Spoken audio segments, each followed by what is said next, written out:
রোজ রোজ আর কত ভাত ডাল চচ্চড়ি খাবেন বন্ধুরা? একদিন এইভাবে চিকেন কিমা দিয়ে খিচুড়ি বানিয়ে দেখুন, খুবই দুর্দান্ত হয়। প্রথমেই গোটা গরম মশলা, শুকনো লঙ্কা, তেজপাতা আর কাঁচা লঙ্কা তেলের মধ্যে দিয়ে দিলাম ফোড়নে। এর মধ্যে দিয়ে দিয়েছি পেঁয়াজ কুচি আর ক্যাপসিকাম। গোটা আলুকে কেটে দিয়ে দিয়েছি পিস পিস করে, দিয়ে দিলাম রসুন বাটা, দিয়ে ভালো করে নেড়ে চেড়ে দিয়ে দিয়েছি চিকেনটা ছোট ছোট করে পিস করে নিয়েছি, দিয়ে দিলাম।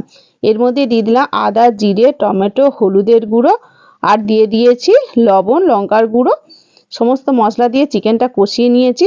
এবারে আমি চাল যতটা পরিমাণে ততটা পরিমাণে ডাল দিয়ে জলের সাথে খুব ভালো করে চাল ডাল কিছুটা সিদ্ধ হয়ে গেলে এবারে চিকেন কষাটা দিয়ে দিয়েছি, দিয়ে খুব ভালো করে সুন্দর করে ফুটিয়ে ঠিক এইভাবে রেডি করে নামিয়ে নেব। খুব সুন্দর স্বাদের এই চিকেন দিয়ে খিচুড়ি রেডি হয়ে যাবে। আপনারা এইভাবে বানান, খুবই ভালো লাগবে। আর যেতে যেতে বন্ধুরা লাইক করে দিও আর কমেন্ট করে জানিও, সাবস্ক্রাইব করতে